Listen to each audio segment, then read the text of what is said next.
Hey everybody, welcome to lesson number 12 for the Stylized Game Weapons class. In this lesson we're going to go ahead and create our specular map by utilizing that final color map that we've already created from that last lesson. So right now I've got this final color map loaded up, and what I'm going to do is I'm just going to kind of merge these layers down. And the first thing I'm going to do is hit Control-Shift-U on the keyboard so I can just desaturate this. And now I usually find that a desaturated version of the color map is a really good sort of starting point for the specular map, but some people also like to use their AO map as a starting point for their specular map. But basically, once I've just desaturated that, I usually then bring this into Marmoset to then kind of get an idea of maybe what I need to tweak. So I'm going to go ahead and save this as a targa as specular start, and I want to make sure that I'm going to save this out with 32 bits so that all the different channels are included with this. I'll explain that in a second. So now I'm going to go to Marmoset, and I've got the specular start loaded up. And you can see, nothing too special seems to really be happening. But if I go ahead and basically deactivate the specular map, you can see that that specular map, even just as a desaturated version of the color map, is doing quite a lot for this thing. It just, at this point, we haven't quite gone in to really specifically tailor this or make really specific changes so that the specular map is really working for us. So, to kind of help start us off, you'll notice that there are these checkboxes right here. These checkboxes each refer to a channel for this texture map. So R is the red, G green, B blue, and A is the alpha. So each one of these channels actually controls a very specific part of this specular map. So by going into Photoshop into each one of those channels, you can really specifically alter how this model, this weapon, is receiving light. And again, in the next lesson, I'll definitely be going over Marmoset much more in detail. I'll kind of be referring to it in this lesson, but for the main part, we're just going to use Marmoset to kind of verify what we're doing in Photoshop. But the actual creation of the specular map will take place in Photoshop. So, I'm going to go first to the red channel. This channel is controlling the specular intensity. And so how this works is that anything that's very white in this map, anything that's very light, that's going to receive more specular intensity. So it's going to basically appear lighter and lighter as it's being lit.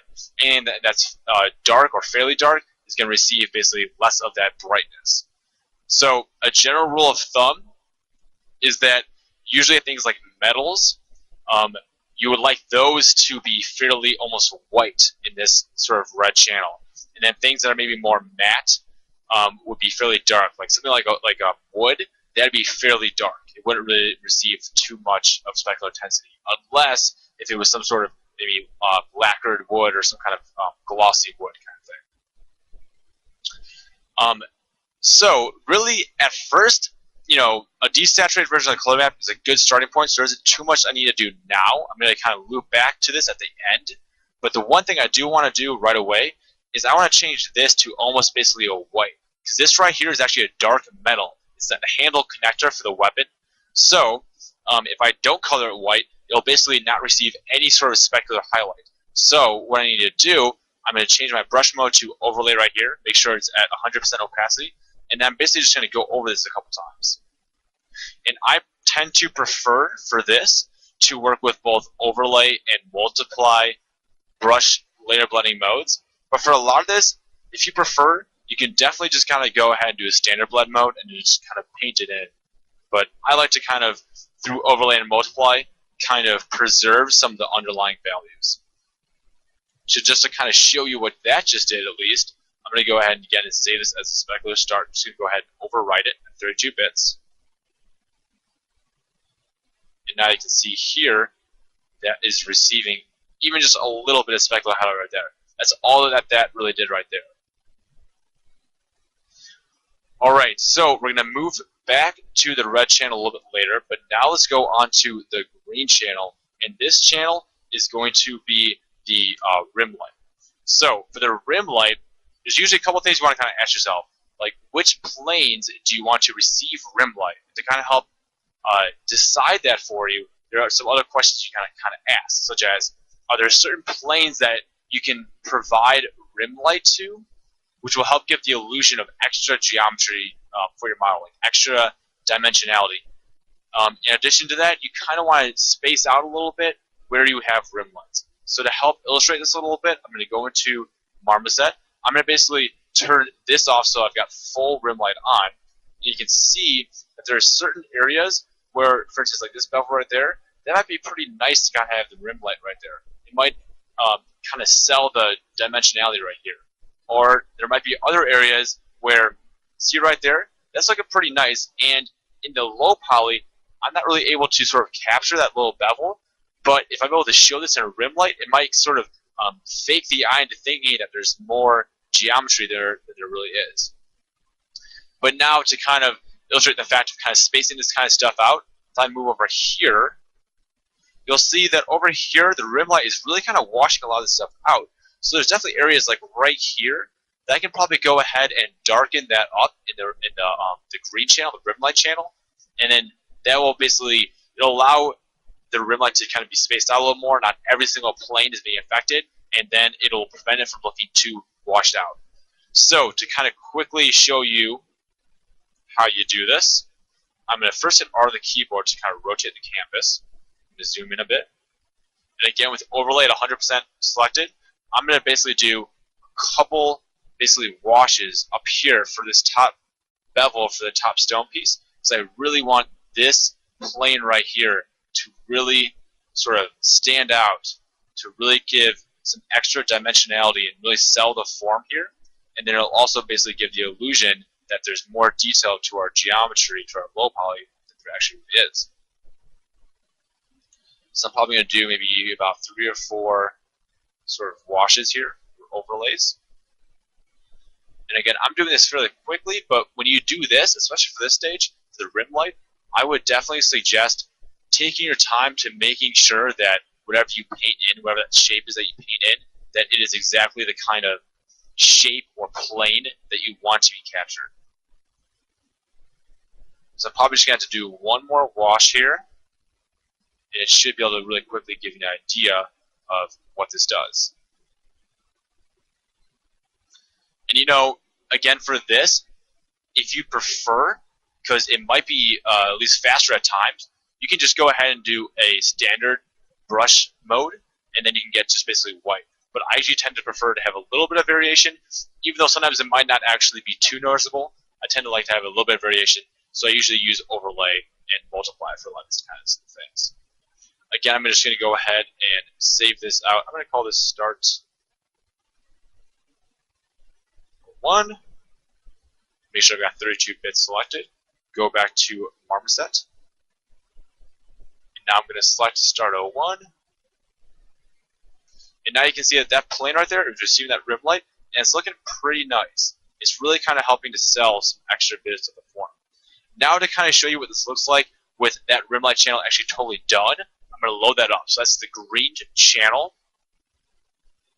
So I'm going to load that up.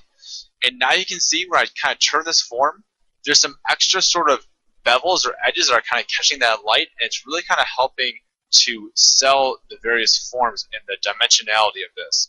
You can even see here that I went ahead and tried to capture these top planes right here. And again, those major bevels right there. So really it's kind of a matter of kind of checking your rim light on and off and trying to figure out, okay, you know, where do I want this to be more exaggerated? Where do I want sort of certain planes to kind of be accentuated or displayed through this rim light? Where is it going to kind of really help sell the forms here? And another thing you can do is you can also sort of do a little bit of gradient. I did a little bit of gradient here so that it was much brighter here and then a little bit less bright as it went up. It's really easy. You can just use that through how you're applying your multiply layers, how you're applying your overlay layers, and just to kind of help show that, I'll load that up here in Photoshop. Select just the green channel. It looks fairly odd when you have RGB selected, just as a heads up, but you can just basically ignore that. But when you go to green, you can see here that there are certain areas where I did a little bit more of a gradient, just to kind of help sell it a little bit more. Or maybe there are certain areas where I found that really I didn't want rim light there. at least especially for how this thing was being lit. I would definitely recommend kind of testing out in various sort of light sources. But again, especially for something that's more stylized, feel free to use creative license in determining which planes are being lit, which sort of planes are receiving that rim light to give you more dimensionality. So now on to the next channel, which will be our tint channel. So when I go ahead and turn this off, some kind of interesting things are happening. What this is doing is this blue channel is basically determining how much of the light or environment light color you want to affect this surface. So if I go ahead, just to kind of help test this, if I change more of our light blue light color to something that's really kind of even more apparent, you'll see that now, because of this blue channel, where I kind of have that full sort of intensity, you can see here that you're seeing a lot of this light color being sort of overlaid on top of here. And for the most part, in a lot of areas, you're not going to maybe want that. But if you want something to maybe look really glossy, really kind of shiny or really polished looking, it can look pretty good. So actually, for these stone pieces and this stone piece right here, like I kind of want this to almost be like a little bit of a polished marble, and then this up here just to kind of look maybe a little glossy or polished as well. So I kind of actually want this sort of effect. So I'm going to want that at full intensity in the blue channel, but basically for the most part in all the other areas, I'm not going to want this at all. You know what? Go ahead and cancel, turn this back on, and now I'm going to go back to Photoshop. And I'm going to go to my blue channel, and so again, if you want something that's kind of glossy or polished kind of look, you want that to be a fairly light value. So I've got overlay selected right here. If you remember, it was this piece right here that, I kind of want this to be a little bit of a polished marble look. So I'm going to go ahead with overlay selected. I'm going to start to sort of overlay this.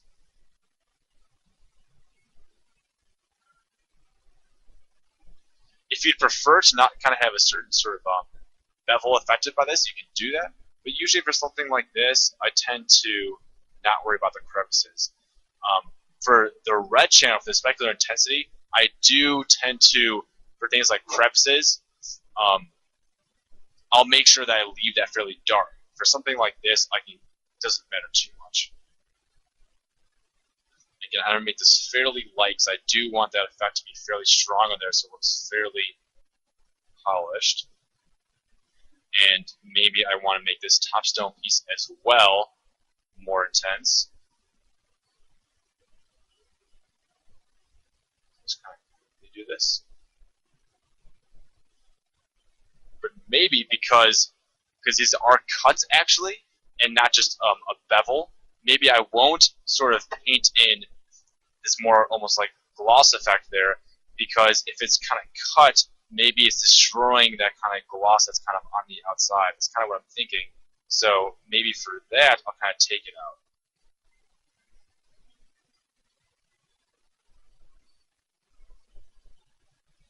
Alright, so something kind of like that. I'm going to go ahead and save this as a target. I'm going to just kind of save over right there. Again, it's 32 bits. And now you can see you're getting a little bit of that. Oh, no, I gotta go to start. There you go. You see you're getting a little bit of that effect right there. It's looking pretty nice. And it's looking even nice on this stone piece right there. You're getting a lot of that environment reflection. Alright, so that's a pretty cool effect if you want something to look kind of glossy or polished. I'll load up what it looks like with that done. So that's the blue channel with that done.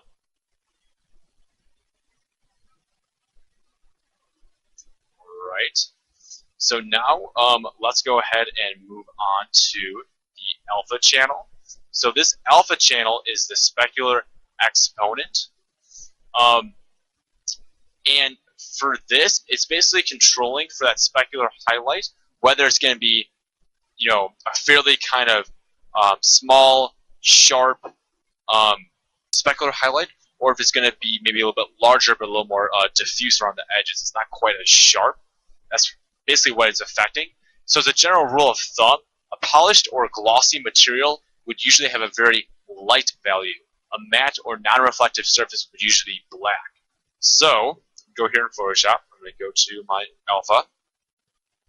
And another kind of rule of thumb is that things usually like wood would be black in this. Leather can usually have a fairly light value, and metals are usually kind of a little bit in like the middle ground.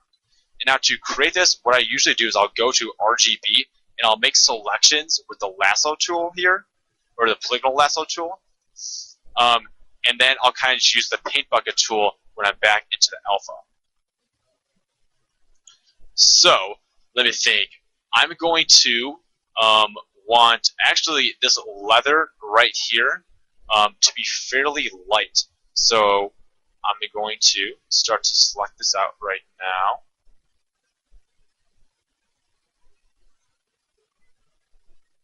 Like so. With Magic Wand, I'm going to deselect the black background. And then I'm going to also, with the lasso tool, deselect this inside right here really quick.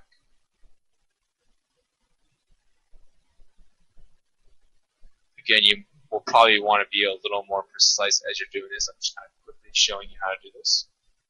I'm going to go here. And so I want to make sure that that stays fairly light, but then maybe I can inverse my selection and deselect elsewhere, Magic Wand.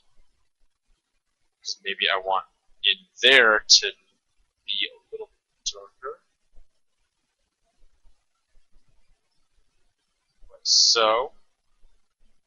But then maybe I don't want this to be quite white.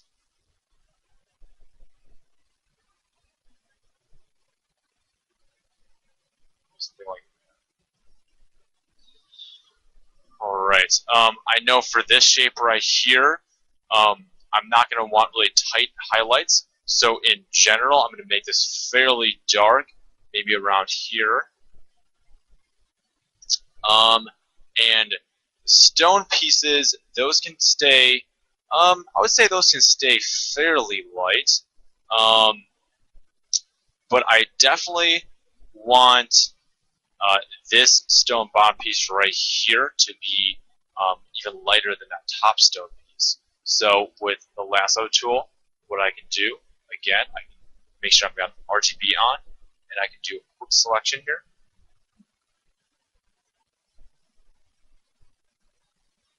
Again, it's going to look fairly odd if you have RGB selected, but when you actually put it into something like Marmoset or a game engine, it'll end up reading pretty well.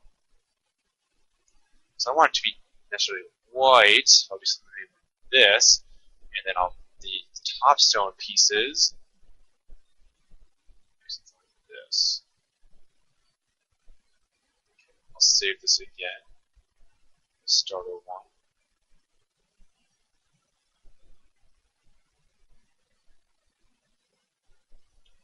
So you might not notice it too much, but there are going to be areas where you will start to notice it a little bit. You usually can notice it much more in like more metal areas, but I'll kind of load up the final right now. The alpha channel done. So you can see with it off, is making a little bit of a difference. So when I have it off, if you look here at the metal, it's definitely determining basically when there's a specular highlight added. You know, is that specular highlight very tight and very small, or is it very a little more kind of spread out? So that is the general idea. I'll kind of load up really quickly specular final so you can get an idea. But really, the rim light is probably the first thing you kind of want to tackle. That'll really give you a good idea of the things you can kind of do. And then from there, you can kind of go ahead and go back in and tweak all the other sort of channels. Like, you know, when I kind of show you this final right here, you can see here in the specular map, I decided to make these stone pieces a little bit lighter, this main stone piece a little bit lighter. And then I went ahead and made these leather straps actually a lot lighter than you might need to normally, because it gave me basically the desired effect that I was looking for. But that's basically it for the specular map. Stay tuned for the next lesson for Marmoset.